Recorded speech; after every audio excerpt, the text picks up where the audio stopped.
Olá, muito boa noite. Começa agora o Sinapse ICL. Eu sou a Roberta Garcia. O meu pronome é ela, dela. Eu sou uma mulher preta, careca, lésbica. Hoje eu estou usando um vestido verde em homenagem ao Palmeiras, um coturno preto, uso óculos. Essa sou eu, César Calejão. Muito boa noite a você. Meu bebê lindo. Bom, eu sou o César, eu sou um homem branco, heterossexual, cis. Tem um topetinho. Tenho um topetinho.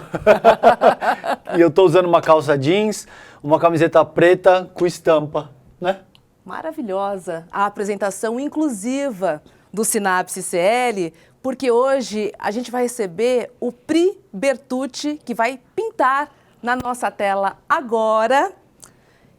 O Pri é artista social, educador e pesquisador da área de diversidade há mais de 2 décadas. Oi, Pri, boa noite, seja muito bem-vindo. Muito bem-vindo ao nosso programa.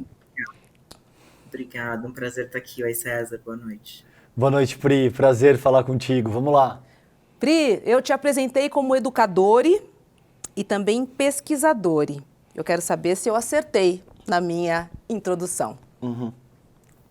Acertou. Eu vou também dizer oi para quem está assistindo a gente. Eu sou Pri Bertucci, me identifico como uma pessoa não branca, como uma pessoa transgênero não binária, uso pronomes neutros, ele, dele ou masculinos, ele, dele.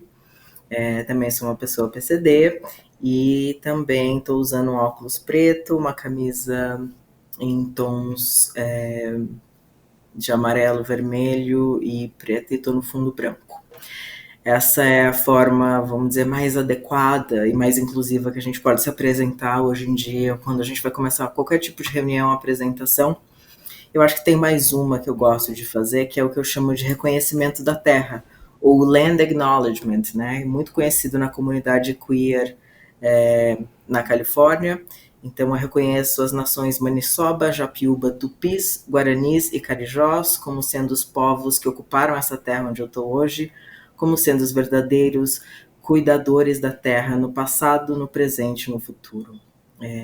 Essa é uma parte que é tão importante a gente lembrar que terra a gente está hoje, que a gente está numa terra roubada e ocupada. Então, eu geralmente sugiro que a gente sempre faça isso que a gente fez aqui hoje e abra a conversa dizendo quem a gente é. E assim a gente pode fluir na conversa bem. Muito bom. Pri, vamos começar falando o básico aí pra gente, pra nossa própria audiência. Conta pra gente o que é o papel de gênero e qual que é a diferença entre expressão de gênero e identidade de gênero? Essa é uma ótima pergunta, viu, César? Porque eu vejo que as pessoas estão se confundindo tanto nesse assunto, não só no Brasil, como no mundo inteiro. E eu acho que, às vezes, por falta de criarmos um senso de comunidade onde esses termos sejam mais conversados, né? Na comunidade internacional eu vejo um pouco mais, no Brasil eu vejo pouco. Mas há uma confusão sobre o que é gênero, primeiramente, né? A confusão do que é sexo e gênero, ela realmente tem me assustado aí na última década de trabalho e pesquisa, de como esses nomes não são divididos e interpretados de forma correta. Quando eu falo gênero, quando você mesmo disse, a gente tem 2 aspectos, né? A expressão de gênero, que é como a gente está vestido, né? Rob está de vestido verde, você de camisa preta, eu com uma camisa, enfim, colorida. E alguns sinais desses representam o que se chama feminino, né? Então, o vestido é um código associado ao feminino. Vamos dizer, a gravata é um código associado ao masculino. A forma que eu falo, a forma que eu sento, se eu cruzo a perna, se eu abro a perna, algumas questões sociais, né, de papel, por exemplo. Então, a gente tem aí dentro da expressão, a gente fala papel / expressão de gênero, porque tem o papel. Então, qual que é o papel pensado socialmente para a mulher, qual o papel pensado socialmente para o homem? E aí isso é meio confundido, na verdade, com o que é masculino e feminino. Então, Em resumo, expressão de gênero é o como eu me visto e me comporto, né? Que é diferente da identidade de gênero. Quando eu falo de identidade, eu estou falando da placa-mãe que está aqui dentro do meu cérebro, aqui dentro da minha cabeça, né? Se tivesse uma placa-mãe, como eu me sinto comigo mesmo, né? Qual é a minha identidade genuína? E aí é uma busca constante, eu acho, né? E para mim também foi um processo, assim, para entender a minha identidade de gênero como pessoa trans não binária. Quando falamos de identidade, a gente tem homem, mulher e não binário. Ok? Então, identidade de gênero, homem, mulher e não binário. Expressão de gênero, masculino, feminino, andrógeno. Basicamente seria essa a diferença. Muito bom, Pri, muito bom. E olha só, recentemente viralizou um vídeo com mais de 1 milhão de views, né? De um influenciador que foi perguntar para famosos e não famosos, né? Qual era o pronome de cada um. Sim. E aí as respostas foram variadas, César. Alguns disseram time de futebol, outros a orientação sexual. O fato é que a grande maioria não tinha a mínima ideia do que estava sendo perguntado. E aí eu te pergunto, Pri, qual a importância da pessoa se apresentar e já dizer logo o seu pronome, né? Por que é importante saber o pronome de uma pessoa, hein? É genial. Esse vídeo, ele traz à tona essa nossa... eu acho que a maioria das pessoas cis não questionam seu pronome. É óbvio que a maioria das pessoas que esse... influencer perguntou eram pessoas cis, né? Uma pessoa trans vai saber te dizer corretamente, com certeza, qual que é o seu pronome de gênero, porque ela precisa entender isso em algum momento, né? Quando ela passa por uma transição. A gente brinca que pessoas cis não sabem que são cis, né? Pessoas trans sempre sabem que são trans, porque a gente tem que questionar a nossa identidade e nomeá-la. A questão do pronome, eu acho que falta mesmo estudo da própria língua, né? As pessoas não saberem o que é um pronome de gênero, né? Um pronome nominal, é realmente um pouco preocupante, eu acho, né? Eu vejo até jornalistas errando em matérias, né? Então, acho que a internet está infestada de informações sobre esse assunto, sobre o que é gênero, ou linguagem, né, inclusiva de gênero, bastante distorcida. Eu acho que a importância de falar o pronome é a gente poder não assumir, primeiramente, que alguém, por se apresentar, né, como o César falou, expressão de gênero da pessoa, né, ser ou masculino ou feminino ou andrógeno, a gente nunca assumir o pronome que ela vai usar, o pronome de gênero que ela vai usar, de acordo com essa apresentação ou com essa estética, né? Então, o ideal é que a gente sempre possa perguntar para as pessoas qual o seu pronome de gênero preferido, né? Ou qual é o seu PGP. Então, isso é uma coisa que a gente pratica muito e tem educado muitas empresas. É uma prática que, por exemplo, né, em São Francisco, onde eu passo parte do tempo, onde eu moro, é muito comum, qualquer evento ou qualquer reunião, você loga numa reunião no Zoom e você vai botar o teu nome e o teu pronome de gênero do lado. Nas redes sociais você coloca o seu pronome de gênero. No seu crachá, quando você vai num evento, na assinatura de e-mail da empresa. Então, essas são coisas que estão acontecendo já no presente, né, como uma ação afirmativa, para que a gente nunca assuma que lembrar os pronomes seja algo que só as pessoas trans tenham que fazer. Então, é uma naturalização desse processo. E é muito interessante, a gente tem cases muito legais de empresas que a gente trabalha que já estão usando. Você chega na empresa, a primeira coisa, você pega o seu crachá e já pega um adesivo com o seu pronome de gênero.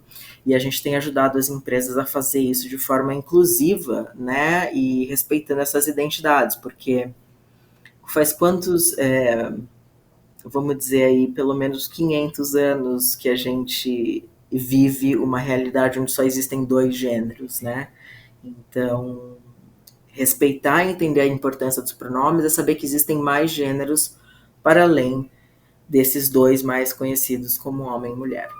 Maravilhoso, Pri. E aí eu vejo muito, é isso que eu quero trazer para vocês do como é que é? Willy?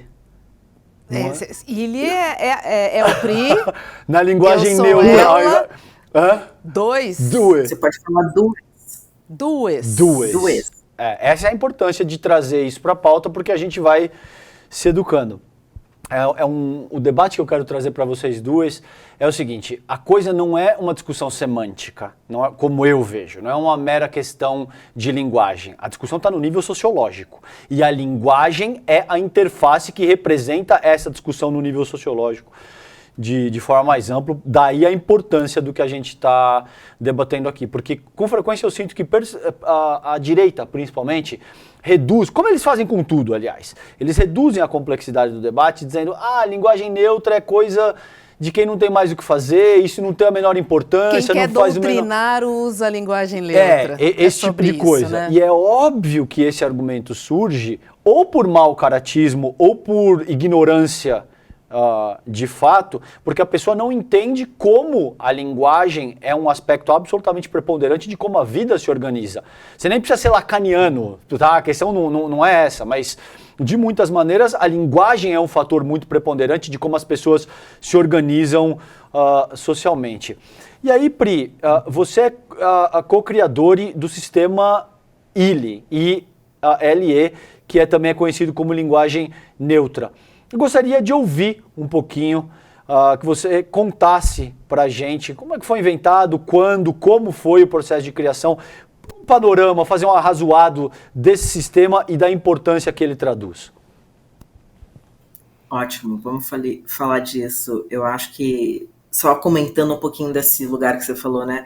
Tem muita coisa por trás, né? Não precisa nem ser lacaniano, como você falou, mas é isso.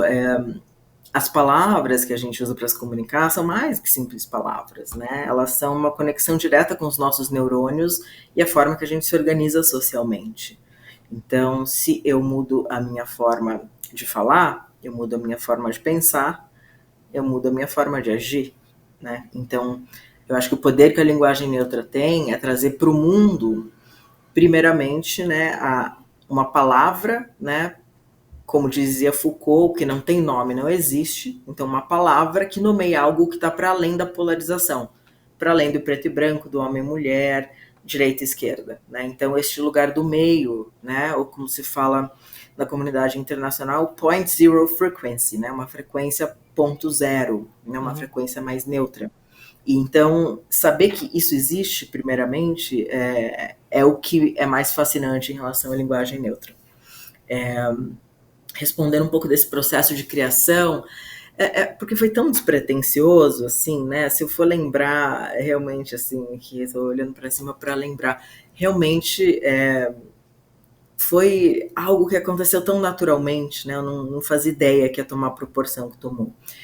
Eu, morando nos Estados Unidos, né? Eu comecei a falar desse assunto e pesquisar lá, foi em 2009, né? E nessa época no Brasil a gente ainda estava mais ou menos no GLS, né? Como a gente brincou antes. Então não havia uma discussão em relação à transgeneridade do jeito que a gente tem, muito menos de linguagem neutra.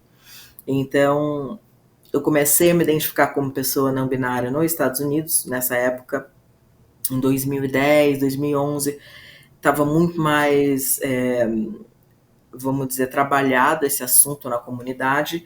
Eu comecei a questionar como é que seria na língua portuguesa a gente achar um pronome que faça sentido, né? Um pronome que não seja binário, né? E eu fiquei pesquisando e junto com a Andréa Zanella, uma amiga psicóloga social, enfim, estudiosa de línguas, linguista, a gente conseguiu chegar, né, numa versão próxima do latim, né, que no latim o pronome era o ilude, né? Primeiramente as pessoas precisam saber que no latim o pronome neutro já existia, né? Era I-L-L-U-D. Boa. E esse pronome ele era usado para coisas, objetos inanimados, como it, né, em inglês seria. Então, coisas, objetos, o ilude era usado.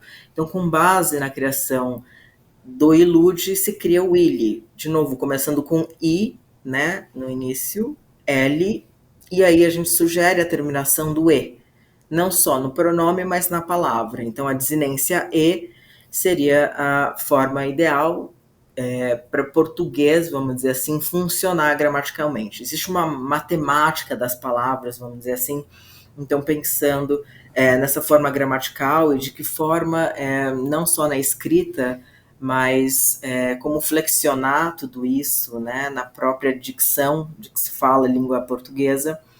A gente acabou pesquisando bastante em Portugal, passamos um tempo em Portugal, com linguistas de lá também, Universidade do Porto, Universidade de Lisboa, para chegar nessa sugestão que é o pronome ele e o uso do e no final das palavras, como todes, juntes, amigues, e foi muito por minha necessidade pessoal, né? Imagina que eu chego no Brasil, quero explicar para as pessoas que agora, né, Roberta, a gente se conhece há muito tempo, como é que eu ia explicar, por exemplo, Roberta, para ti, que eu sou uma pessoa não binária e uso pronomes neutros se isso não existia na nossa língua. Então eu tive que fazer esse exercício até para começar a abrir essa conversa com pessoas próximas, amigues, né? E a coisa foi pegando e acho que foi o primeiro evento que a gente fez foi na PUC, no Tucarena, estava lotado o Tucarena, isso foi em 2014, e falamos desse assunto junto com o João Nery, nosso falecido João Nery, na época, e logo em 2014, já no final do mês, a gente faz o primeiro workshop de linguagem neutra no Brasil e começa realmente a divulgar isso e formar pessoas para que espalhem a informação e usem. O que às vezes acontece de forma um pouco desordenada, vamos dizer assim, a internet, por um lado, facilitou isso, mas também abriu espaço para muito achismo, né? E pessoas que querem falar do assunto sem ter estudado o tema com mais profundidade, né? Então atrapalha um pouco vamos dizer, essas pessoas que querem surfar no assunto sem entender bem o que significa. Pri, eu costumo abrir o nosso programa sempre falando boa noite, sejam todos muito bem-vindos e bem-vindas ao Sinapse CL. E aí eu quero tirar uma dúvida com você. Para eu ser 100% inclusiva, eu deveria falar boa noite, sejam todos bem-vindos, bem-vindas e bem-vindes? Ou se eu falar bem-vindes, eu já incluo todo mundo? O bem-vindes, no caso, ele já inclui todo mundo, tá? Ele, nesse momento, quando a gente generaliza no neutro, né, que é o que o inglês consegue fazer quando você fala they, por isso que o pronome neutro no inglês é o they, é o plural, no plural é neutro. Então, boa tarde a todos, ou bom dia a todos, boa noite a todos, bem-vindos, você estaria incluindo. Só que existe uma conversa, acho que duas conversas importantes aqui. Acho que uma é entender como é que a gente chegou à conclusão, né, que a língua portuguesa seria generalizado neutro no masculino. E aí eu vou fazer uma citação aqui do senhor Claude de Favre, que foi a pessoa responsável, né, aqui no nosso livro, no dossiê de linguagem neutra inclusiva, tem todas as referências e todo o conteúdo. Esse capítulo muito importante que a gente fala dessa gramática e dessa história. O que o senhor Claude nos diz? Ele diz assim: o gênero masculino, sendo mais nobre, deve predominar todas as vezes em que o masculino e o feminino se encontrarem juntos. Isso aqui está no livro dele, na página 1647, onde foi baseado, né, a ideia de que eles seria inclusivo tanto para elas ou eles, né, que a gente não tinha nome nessa época, mas que o eles incluiria. Então, é uma escolha arbitrária feita por um homem branco cisgênero heterossexual, parte da academia, isso em 1647, e a gente não questionou isso até hoje. Então, primeiro é entender o porquê, né, o gramatical neutro do português é no eles, que tem muito linguista na internet falando bobagem sobre isso, mas não parou para questionar a origem da criação desse sistema arbitrário, né, onde, óbvio, né, como ele disse, o gênero masculino, sendo mais nobre, precisa preponderar. Mais nobre, tenho que ouvir isso. Exato. Essa ideia de 1647, a gente segue ela até hoje. Então, acho que primeiro as pessoas nem sabem disso ou questionam. Por isso que eu escrevi o livro, por isso o dossiê, para que a gente entenda, né, de onde viemos, onde estamos e para onde vamos. E eu acho que a segunda coisa, Roberta, é o que está acontecendo. Há uma discussão tão distorcida na internet sobre esse assunto, e aí eu diria para você, nesse momento de transição, fala boa tarde a todos, todas e todes. Bem-vindes, bem-vindas e bem-vindos. Por quê? Tem uma população que está, enfim, eu acho que muitas mulheres e feministas eu estou vendo nessa discussão dizendo que o todes não é inclusivo com elas, né? Então, até que essa conversa seja muito nítida e as pessoas tenham acesso à informação correta e à base de estudo aqui de 12 anos que a gente tem com o dossiê de linguagem neutra inclusiva, para saber que não é para excluir ninguém, inclusive é para incluir todo mundo nessa conversa. Então, em vez de deixar o masculino apagar os outros gêneros, a gente escolhe um gênero que é neutro, que vai incluir os dois, né? Então, seria mais ou menos essa ideia. Eu diria que agora use os três, né, as três flexões, masculino, neutro e feminino, até que a gente tenha uma conversa mais abrangente socialmente e todo mundo se sinta contemplado com todes. Boa. Muito bom.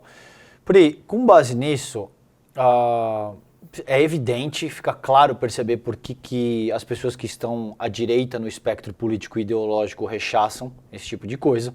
Não precisa aprofundar muito, é óbvio, porque como o Pri acabou de explicar, na medida em que você começa a questionar uma estrutura semântica que remete ao século XVII, você vai repensar toda uma estrutura societária de poder que favorece essas pessoas. Então, eles vão se defender.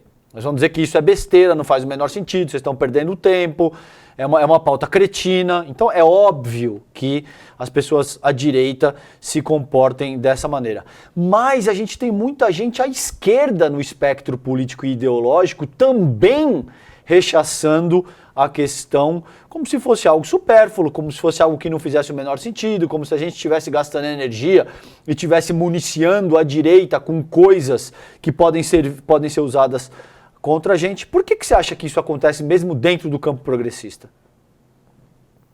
Acho que por falta de conhecimento da maioria das pessoas, né? Eu acho que há essa onda de desinformação. Primeiro que se a gente estuda, né, os conceitos decoloniais, não tem como você falar disso sem falar de linguagem neutra e do nosso passado ancestral, né? Então, não é à toa que isso está emergindo agora, no momento que a gente percebe que a gente está destruindo a Amazônia e está matando os povos indígenas, porque esse legado dessas identidades não binárias e essa linguagem já existia antes da colonização em diversas culturas, né? Você tem aí os dois espíritos na América do Norte, você tem chibabos, né?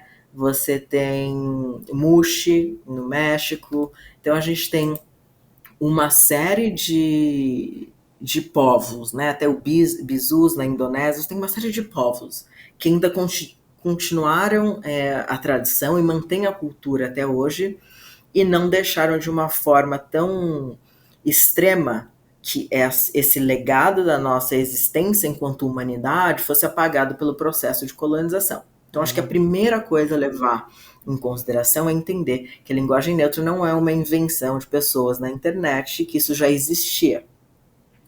Agora, óbvio que a percepção de gênero que a gente tinha naquela época, vamos dizer, em diferentes culturas, era completamente diferente do que é hoje, né? Então, fica até difícil comparar. Óbvio que essa versão que nós propomos, essa adaptação no português, ela é inspirada em outros países que estavam acontecendo, mas é uma outra língua, né? As línguas indígenas, muitas foram se perdendo e não mantém esse storytelling, né? Em português, por exemplo, nas nossas nações aqui, a gente tem o exemplo do Tupi-Guarani, por exemplo, né? Um dos capítulos do dossiê é feito por uma querida pessoa trans que nos deixou, enfim, alguns anos atrás, mas ela era uma das pessoas trans indígenas produzindo intelectualmente no Brasil, de forma impressionante. E ela fez todo um capítulo falando do Tupi-Guarani, como esse legado do que é gênero e sexo, essas posições sociais, esses pronomes eram pensados de outra forma, né? Mas, de qualquer forma, o importante é entender que essa conversa ela é global e ela é ancestral, né? Ela não é uma novidade que começou agora. Eu acho que é por isso que incomoda tanto, sabe, César? Eu acho que é por isso que incomoda tanto, porque a gente vai ter que falar dos grupos minorizados e da colonização para levar essa pauta. Então eu convoco aqui sim o movimento feminista, sim o movimento negro, né? Sim o movimento de pessoas de grupos minorizados para se juntarem minimamente ao estudo, né? E esse legado que a gente está deixando aqui na internet, em publicações, e com muita referência de quem começou os estudos sobre esse assunto no mundo, que foram os nossos ancestrais. É muito importante a gente olhar e pensar sempre na inclusão, César, fazer um paralelo muito simples, né? Para as pessoas entenderem como é importante você chamar as pessoas da maneira que elas se veem. Sim. Né? Imagina uma rodinha com 5 pessoas, né? E tem uma pessoa ali que você não se dirige a ela. Porque simplesmente você não chamou. Né? Então, imagina aqui a gente conversando, e o César longe da roda. Eu e o Pri aqui só trocando ideia, porque você não foi chamado. Então, assim, essa história de modinha cai completamente, César. É um exemplo tão simples que mostra a importância da inclusão. Boa. Se você quer conversar com todo mundo, você precisa chamar essas pessoas para si, né? Ô Pri, ainda pode ser muito difícil para algumas pessoas, e eu me incluo, né, nessa turma, usar a linguagem neutra, né? Será então que, como iniciativa, seria legal a gente fazer o exercício de usar palavras que não marquem gênero, por exemplo, gente, pessoas? Será que dessa forma não seria ali um exercício inicial para eu ter uma linguagem mais inclusiva? Eu acho que é isso que tem acontecido na internet. Eu acho que as pessoas que se aventuram a falar sobre esse assunto estão desinformando, porque aí a gente precisa entender a diferença do que é a linguagem neutra e inclusiva. A linguagem neutra, né, é o que se propõe a usar a desinência E no final, e foi isso que nós trouxemos para o Brasil com o sistema ILE. Agora, a linguagem inclusiva, que é o que você está propondo, que é usar pessoas ou gente, né? Então, em vez de dizer boa tarde a todos, eu vou dizer boa tarde a todas as pessoas. Isso existe há décadas, né? Desde Simone de Beauvoir já se questionava por que a gente generaliza, né, a língua no masculino. Então, a linguagem inclusiva, ela é usada dessa forma. Eu não preciso usar a desinência e eu só mudo o meu jeito de falar, né? Então, em vez de falar os diretores estão na sala, você fala a comissão da diretoria está na sala, né? Então esse é o jeito de fazer a linguagem inclusiva. A linguagem neutra é o todes, é o juntes, é o amigues, é respeitar o pronome ele, né? Agora, vai chegar um momento que usar só a linguagem inclusiva, ela não dá conta de salientar que existe pessoas não binárias, né? Porque as pessoas acabam fazendo esse shortcut. Deixa eu usar a linguagem inclusiva e não usar a neutra porque é muito difícil. Mas você acaba sendo transfóbico se você escolhe só a inclusiva. O que está acontecendo hoje? Esse entendimento está começando a pelo menos fazer parte do ambiente corporativo, e aí a gente tem educado empresas, né, workshops com jornalistas que a gente tem feito, de usar as duas linguagens combinadas. Então, dá para a gente colocar um todas as pessoas de vez em quando, dá para colocar um todes, né? Dá para eu, em vez de falar diretories, né, que seria o plural, que soa, as pessoas podem soar, né, nossa, que diferente, diretories, né? Ou falar, em vez de dois ou duas, né, como a gente fez agora há pouco, você usar a linguagem inclusiva. Então, ela funciona nesse momento de transição, mas eu acho importante que o reconhecimento de pessoas não binárias aconteça, porque a inclusiva ela não vai exatamente nomear e reconhecer que, para além do binário, existe mais um outro gênero, né, que é o gênero não binário, que está sendo deixado fora da equação. Como você falou, tá uma rodinha de pessoas conversando, tem sempre uma pessoa fora. E se, né, eu me reconheço dentro desse lugar, por exemplo, quando eu vou em palestras. Recentemente eu estava numa palestra assistindo um congresso e todos os dados apresentados, né, e toda a linguagem era sempre binária, era boa tarde a todos e todas, né, e era dados muito específicos da nossa sociedade, o recorte é sempre o mesmo, né, o recorte é homens e mulheres são assim ou assado, né, homens e mulheres são assim ou assado. E as pessoas não binárias, né? Como é que a gente está nessa população? Como é que a gente faz parte da pesquisa? Então, a gente se sente invisível, né? A gente se sente invisível quando a nossa identidade não é nomeada, né? Então, por isso a linguagem neutra também é importante, não só a inclusiva. E é isso, acho que falta estudo, falta discernimento, por isso a gente criou todo esse conteúdo, todo esse material. Você pode checar muito desse conteúdo e baixar os PDFs no nosso site, é sexbox.com, 2 S's e 2 B's, né? SSEX, BBOX. Tem muito material para você baixar e estudar sobre esse assunto de forma com mais propriedade e referências de pesquisa, porque a internet está cheia de achismo e as pessoas estão literalmente confundindo o que é linguagem inclusiva com linguagem neutra, e vale dizer, com comunicação inclusiva, né? Que seria um termo guarda-chuva, onde a linguagem neutra inclusiva está incluída, mas você inclui outros aspectos como linguagem não sexista, né? Linguagem que evita marcar as questões raciais, as questões de pessoas com deficiência,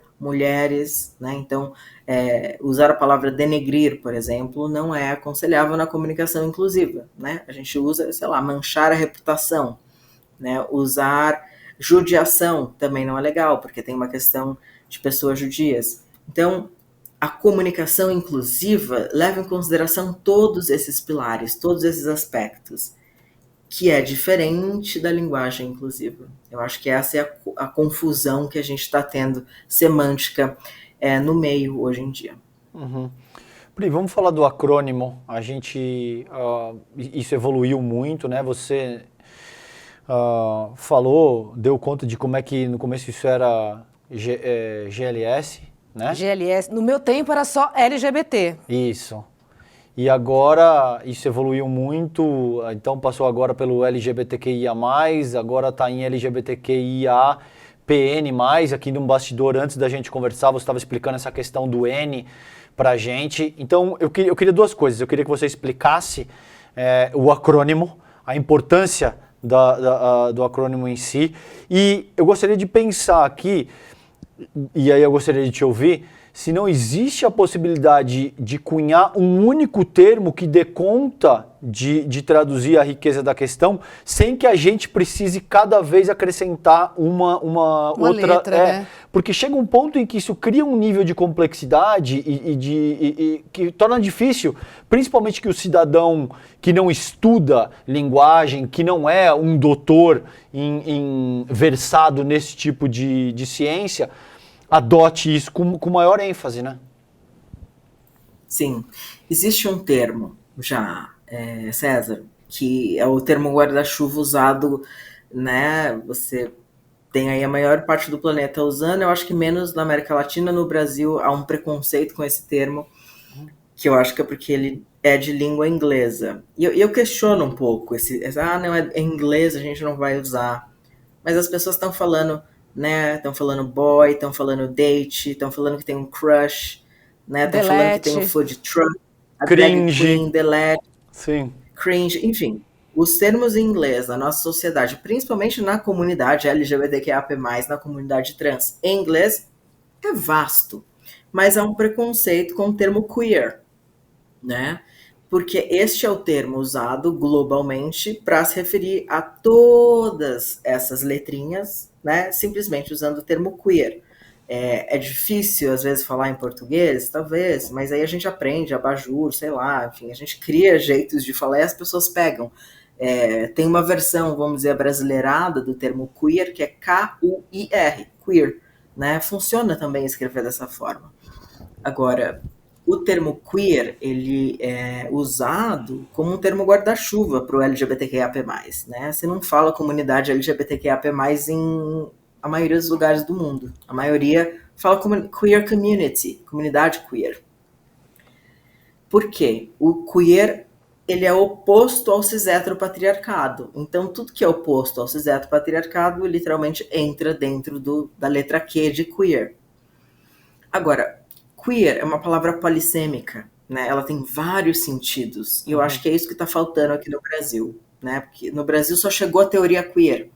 E ela é um tanto limitada para traduzir o que se tornou a cultura queer mundial e o que se tornou o movimento queer global, né? Então, se chega no Brasil uma versão academicista disso, né? Enfim, gosto do trabalho de Judith Butler, deixa eu corrigir aqui, enfim, gosto do trabalho de Judith Butler, lançamos inclusive aqui no Brasil, né, um manifesto contrasexual de Paul Preciado, em 2014, mas eu acho que falta a gente entender a possibilidade que o queer nos traz quando a gente fala desse termo guarda-chuva aí para todas as letrinhas. Boa. Vou Queria que você falar um falasse pouquinho das do letrinhas. Também queria que você falasse das letrinhas depois, por favor. Boa. Vou falar. Vou começar pelo o queer, só para explicar que a gente já está falando disso, que o queer também significa não binariedade na sigla, né? Ele na sigla significa tanto uma orientação afetivo-sexual, que ele está ali meio como bissexual ou pansexual, as pessoas usam queer para dizer que elas gostam de todos os gêneros, ou como identidade de gênero, que é a mesma coisa que não binário, que é gender queer ou gênero queer, é um não binário. E eu acho que por falta desse conhecimento quiseram colocar o N no final da sigla, né? Que eu acho que não tem que existir. Eu acho que o N não tem que estar lá porque ele já está no Q, inclusive está no T, né? De trans, que eu acho que vale a pena a gente falar o que é trans e o que é cis, porque as pessoas ainda estão muito confusas em relação a esses termos. Mas vamos falar das letrinhas. Então, o L, né? Lembrando que a gente vem do GLS, né? Gays, lésbicas e simpatizantes. Em um determinado momento da história, há uma sugestão, se eu não me engano, foi em 2008, que foi sugerida. Primeiro ficou, depois do GLS, a gente teve GLBT, e aí eu acho que foi em 2008, numa reunião em Brasília, que decidiram botar o L na frente do G, já que as lésbicas são mais invisibilizadas. Então ficou LGBTQIA+.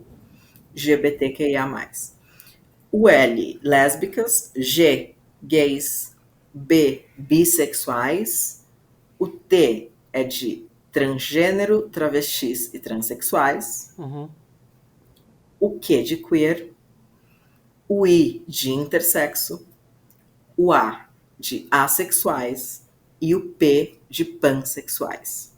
O mais são para outras identidades e orientações ainda não reivindicadas que não estejam na sigla.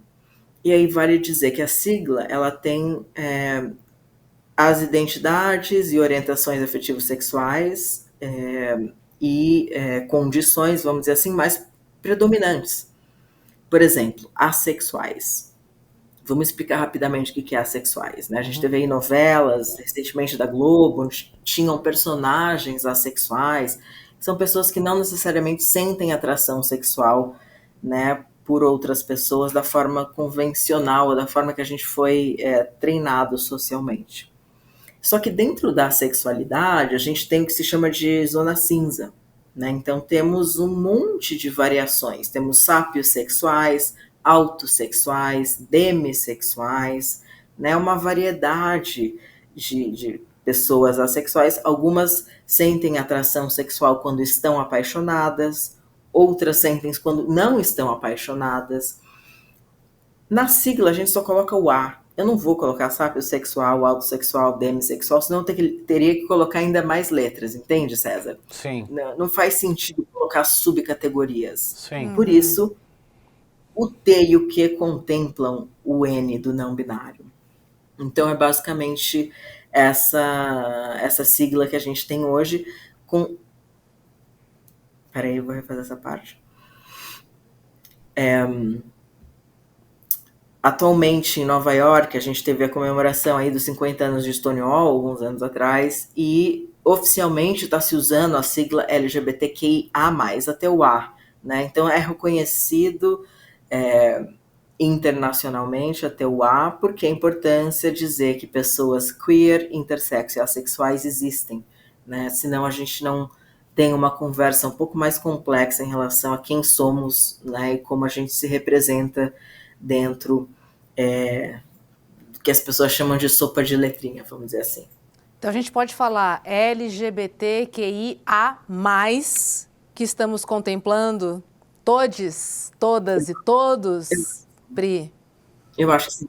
Até agora eu acho que tá sendo bastante inclusivo. Até o A.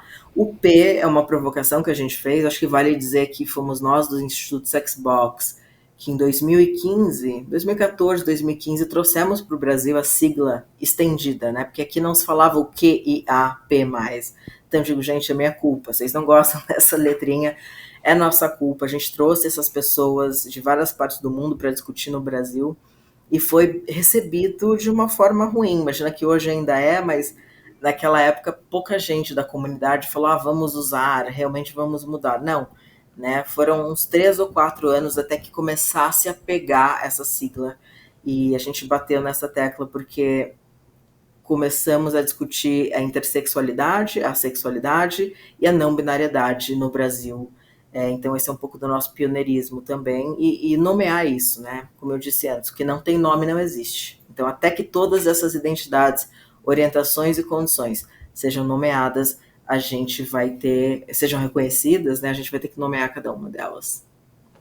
Muito bom, muito bom. No Sinapse de hoje a gente conversou com o Pri Bertucci, né, que é artista social, educador e também pesquisador da área de diversidade, que deu uma aula aqui pra gente, muito importante para nossa audiência, para que a gente se coloque, né, de uma maneira mais adequada e entenda, né, a importância e aquela palavrinha-chave que a gente fala que é empatia, né? Considerar, né, todas as pessoas, todes, para que a gente possa dialogar de verdade. E eu acho que o que fica claro aqui é que a gente não tratou de linguagem única e exclusivamente. A gente tratou de uma questão sociológica de primeira grandeza, que é um novo mundo que surge, que a gente quer construir, no qual todo mundo se sinta acolhido, no qual todo mundo se sinta representado e que tenha espaço legítimo para absolutamente todo mundo. É isso que está em jogo. Isso é democracia, né? Em última análise, é isso. Senão, não existe. É isso aí. Pri Bertucci, que bom rever você, que bom conversar com você. Obrigada, viu, pela aula hoje aqui no Sinapse. Prazer foi meu de estar com vocês, espero que tenham aproveitado aí o pessoal que ouviu a gente hoje. Bastante. Beijo, Pri. Um beijo pra você, na bochecha. Tchau. Tchau.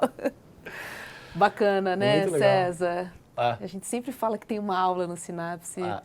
E é por isso, né, assim, são detalhes que pra gente às vezes pode não ter uma significação, né, grande, mas é a palavrinha da empatia. Vamos pensar em quem está do outro lado, né, vamos incluir, vamos abraçar, vamos integrar, né, vamos fazer com que as pessoas sejam felizes da maneira que elas quiserem e que a gente reconheça a maneira que elas acham que é a melhor forma de fazê-las felizes também. Isso, e se o objetivo é discutir progresso de uma forma legítima, não tem como evitar as estruturas semânticas, linguísticas, que são organizadas para não só se referir a uma determinada realidade, mas para constituir essa mesma realidade. Não tem como evitar isso, entendeu? Então eu sei que tem muita gente na esquerda que rechaça o tema, mas talvez um pouco por ignorância, talvez porque explore o machismo que é estrutural na nossa sociedade e queira lacrar um pouco em cima disso, dizendo, você fica discutindo temas menores. Não é um tema menor, é um tema absolutamente importante que deve estar em pauta. Só um detalhezinho, há mais de 30 projetos de lei na Câmara dos Deputados para abolir tá vendo? a linguagem neutra nas escolas. 30, né? É logicamente que estou falando dos aliados do ex-presidente Jair Bolsonaro. E por que isso assusta tanto? Exatamente. Vamos lembrar da programação do ICL, que começa às 7 horas da manhã com Leandro Demore e Seu Desperta. E logo depois vem Vivian Mesquita, Eduardo Moreira, Rodrigo Viana e também William De Luca, das 8 às 10h30, com o ICL Notícias, primeira edição. Fechou? Fechou. Boa noite para você. Valeu. Obrigada para você que está aí do outro lado. E a gente se vê aqui no Sinapse sempre às 7h30 da noite. Um beijo na alma e também no coração. Fiquem Tchau. bem. Tchau, tchau. Turma, a nossa aula com Abdul Rahman Muhammad, Malcolm X, o homem e a mensagem, foi uma aula absolutamente indescritível. Só assistindo para entender o quão atual é a história de Malcolm X em relação aos problemas que a gente vive hoje, em 2023. Os problemas de racismo, os problemas de opressão, os problemas que sufocam boa parte da população do planeta. Muita gente pediu para a gente liberar o replay da aula, ou porque assistiu e quer assistir de novo, ou porque por algum motivo perdeu e está ouvindo falar quão incrível foi a aula. A boa notícia é que a gente liberou o replay. A notícia ruim é que está acabando o prazo para você poder assistir.